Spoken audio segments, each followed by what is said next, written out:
So, welcome to the next video. I hope you can't wait to get started on validating the body this time. So let's get started. So if you remember from the last time, we wrote this validate param function that allowed us to be generic enough when it comes to the validating params in our application. So we will do now a similar thing, but for validating the body this time.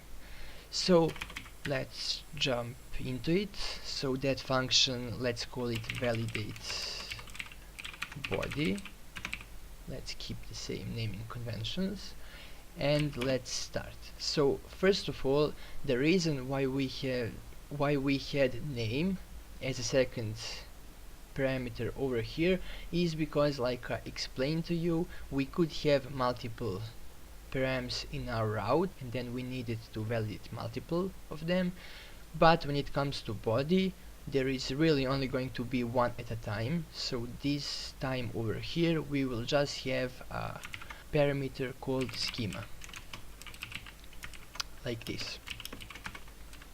Okay, and now inside of this validate body function we again need to return this inner function request response next that will allow us to get access to all of them over inside of here. So to get started, let's do similar things. So we will have a result variable that is going to store the results of joy.validate function.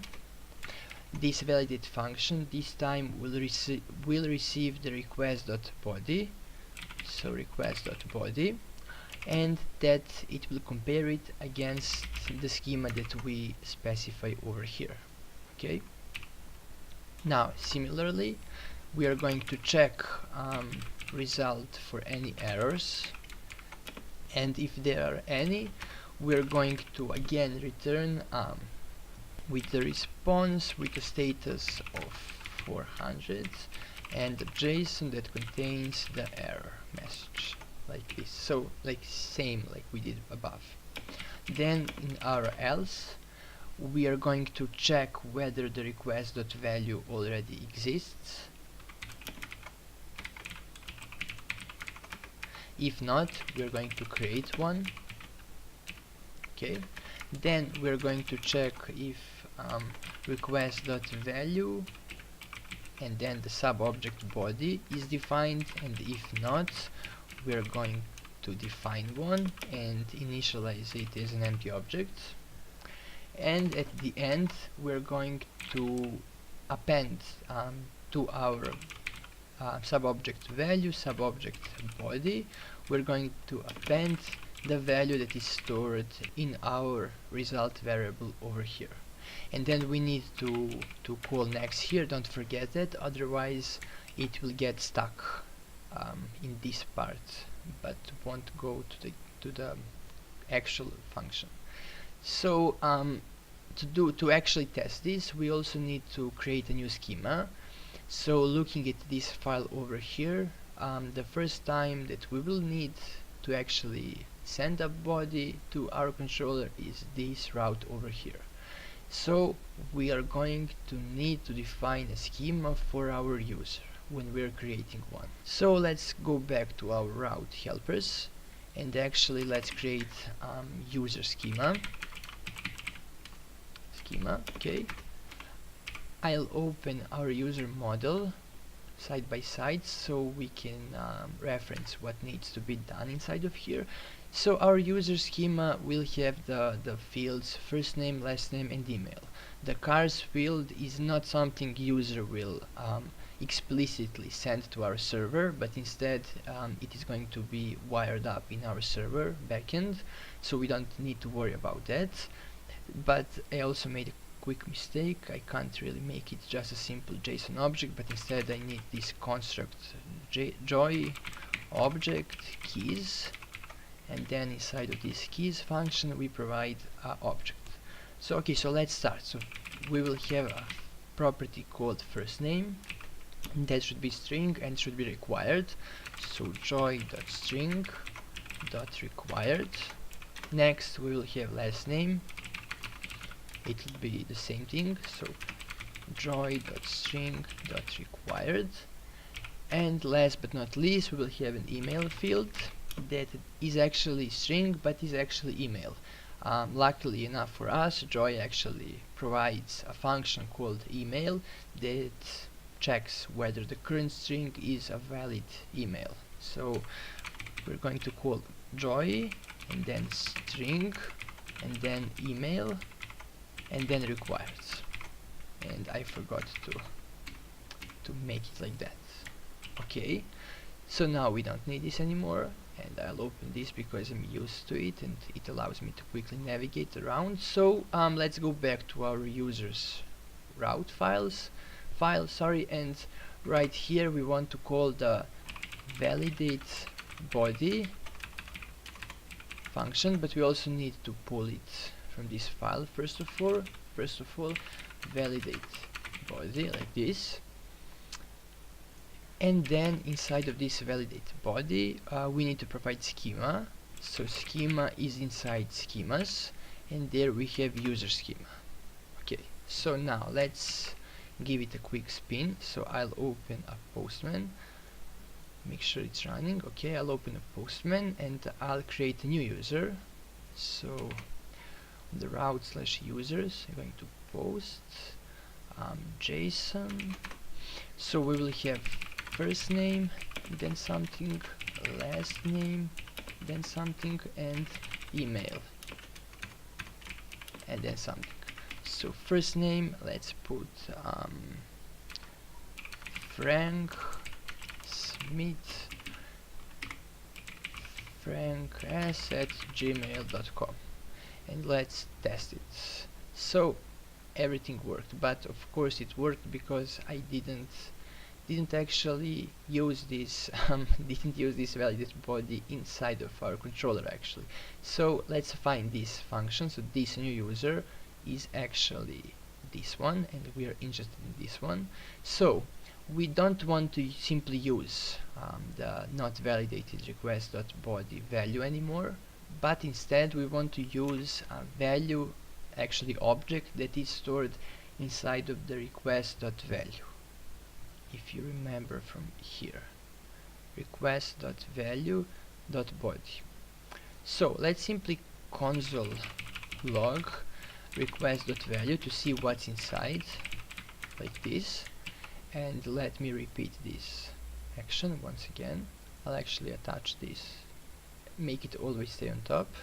So if I send this, and I need to wait a bit because the server just got restarted, we see the request.value contains a sub-object called body that then contains all the data that is now validated. So instead of using request.body like this, we're going to use request.value and then .body, and let's see if this works like it used to.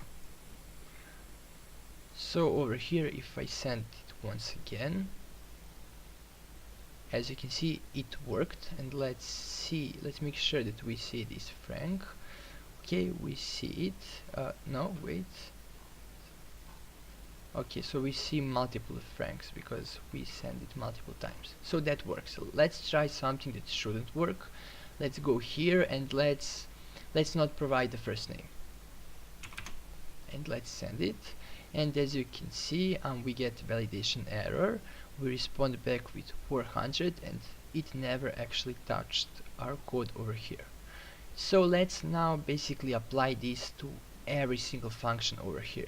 So the index is fine, we're not using any data from the client there.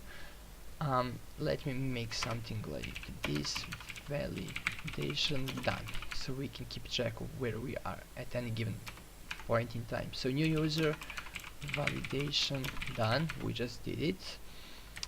Let's continue here. So done. Get, we did check the param over here, so this one is also done. You can see it by here.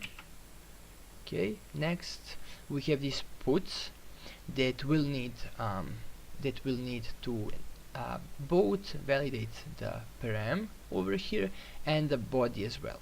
So let's first start off with validating param. So validate param schemas.id schema, like we did it before, and again the name of that param is going to be user ID. Then we need to validate body, and for body validation we need to provide a user schema. So schemas.user schema, like this, and then we can happily call our user controller. Now we can also put these into an array, so you can think of that like an array of middlewares that will get hit before it goes to our function. So now inside of here, replace user, we have everything validated. So if you remember my previous talk, I did explain difference between put and patch, and the difference was in the RESTful API design. By convention, put is used to pretty much replace some model, some object. So if you wanted to modify an existing user, but you wanted to modify it by providing all of its values, then you would use put. But if you wanted, let's say, to modify again the particular user, and you only wanted to specify fields that should be changed, say you wanted his newly changed first name to be John, you can then use patch and simply provide that John field to it. So in a sense, the put route over here should contain schema that actually requires all the fields to be required.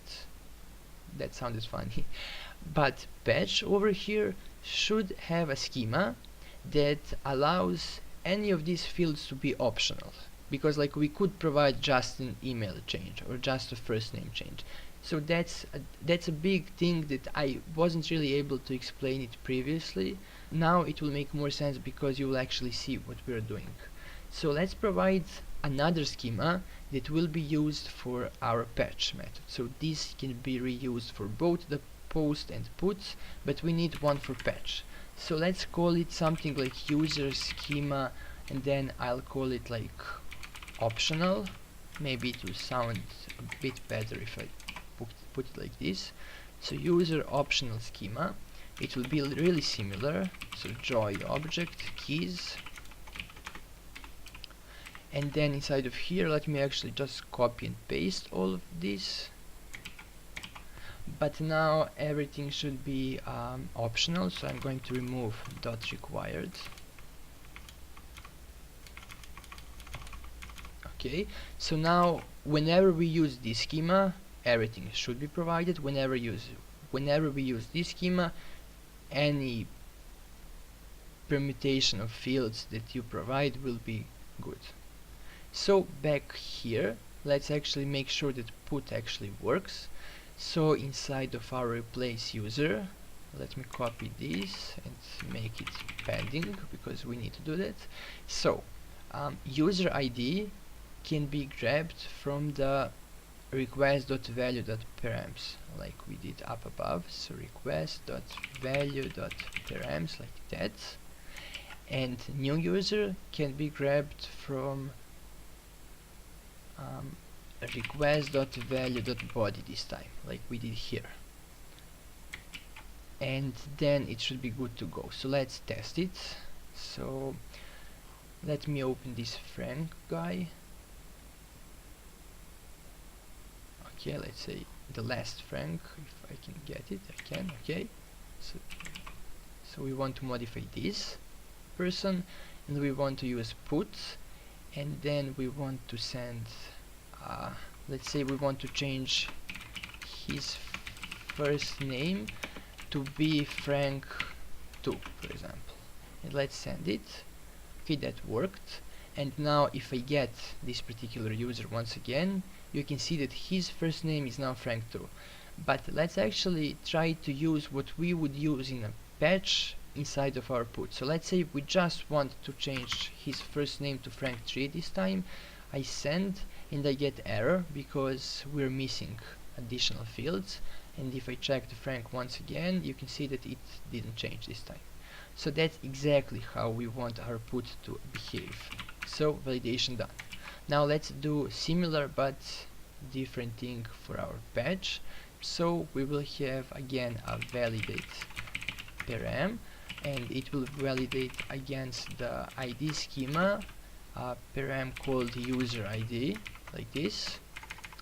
Then we will validate body, again schemas, but this time remember we don't want this schema that enforces rules that all fields need to be present, but instead this user optional schema. And then let me put these inside of a middleware array. Okay, so now let's actually test.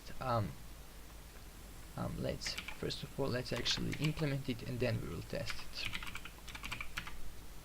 So we will grab user ID from request.value.params. We will grab the new user from request.value.body, and now let's see the difference between these two. So if I grab this Frank guy once again, and this time I want to patch it, so I want to patch it by just providing the first name Frank tree. Remember, this didn't work with our put.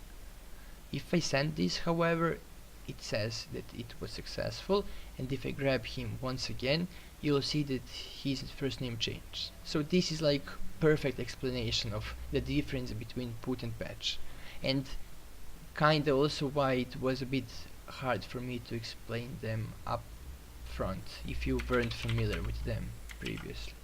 So let me remove these comments because we did that right now.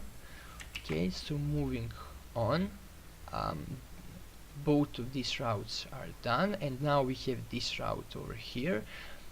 So for the gets, we just need to validate user ID, so let's do that. Validate param. We're going to grab an ID schema, and we want to compare it against user ID like we did before. And now let's jump into the controller section.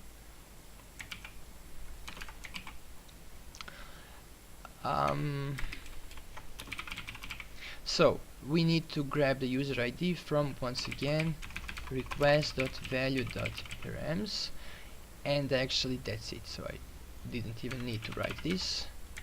So let's test it. So how can we test it? Well, first of all we need to find some user that actually has some cars. Okay, so let's test this first user. Okay, so now we are testing, remember, the route that gets all of the users' cars. So I need to provide then /cars, and okay, awesome, it works. Again, if I mess this up, this won't work, so this is awesome, it works like we wanted it to. And last but not least, we need to validate the post request on that route, so we need to do something similar like we did here. So we will have to validate param first. I mean, like, the order isn't important, that's just like how I want to do things. Schemas.id schema and user ID. Okay, and then I need to validate body. I need to grab the schema, and this time we're creating a new car, so we don't want this optional, but instead we want to enforce the rules that every field should be present. And sorry, we're not creating a user, we're creating a new car, so we need to create a new schema. So let me leave it like this for now, so it will result in error, so I'll remember to fix this. So back inside our route helpers, let's create a car schema. So car schema, it will be joy.object. We'll have keys function with an object inside. Now let me actually, okay, I don't need semicolons here, and let me move this so I can open the car model side by side. So remember, so for the car, like, it's really similar. So we have make, model, and year. Seller is not something that we want client to send us explicitly, instead that should be wired up in the backend. So let's simply play with only the first three fields. So we will have make, we can see that that's string, so that's going to be joy.string.required. Okay, Model again is going to be string, so joy.string.required. And last but not least, we have year, which should be a number, so we have a special function called joy.number here, and that should be required as well. Okay, so let me go back to here, and now we have access to the car schema. And let me simply move this to a new line and wrap this up as an array of middlewares, and let's test that now. So we have this, okay, we don't have a messed him, so we have John Smith over here. Okay, he has these two cars, so let's create a new car for him, cars. And we want to post that, so we will have make model and then year. Okay, so for a make we want let's say Audi, for a model let's say R8, and for the year let's say, well, we want the newest things, so let's say 2017, if that model even exists for this year. I didn't check it, so let's test this. Okay, looks like it worked. And if I come here and I simply want to see all of his cars, we can see that our newly added Audi is in there. Again, if I come here and I mess this up on purpose, let's say I forget to put year in there, I get error. Let's say I put a number for the model, I get that the model must be a string, and so on. So as you can see, that didn't affect our cars list. And if we take a look here, you see that whenever we mess something up on purpose, we simply get an early exit from this function, and it never touches our controller, which is perfect. So that was the, oh sorry guys, sorry, I totally forgot to use the validation. But as you can see, the error still works, because even though we're not using these values over here, this still returns if there is an error. So let's simply fix this. So user ID is going to be request.value.params. Okay, new car, this time we don't want to simply use the request.body, but instead we want to use request.value and then .body, if you remember, like we used here. And that's that. So let's simply make another test over here just to make sure that it works. So let's create a new car, let's say another Audi R8, why not? But this time year is going to be some like old one, so let's say 2012. So if I send this, it works. Okay, again, if I mess this up, but we already tested that, so no need to. Let me get all his cars, and we can see that he sells two Audi R8s. One is from 2017, the other is from 2012. So that's it. As you can see, this wasn't too bad, I hope. We're now totally done with our users resource. So what we did is we split our logic inside multiple files. We wrote these route helpers that is an abstract thing that will help us to validate everything we need in the future. We applied it here just now, and in the next video we will do a similar thing for our cars route file in here, and then that will be the end of the series. Okay, so that's that for this video. I hope you had fun and you learned something, and I'll see you in the next video.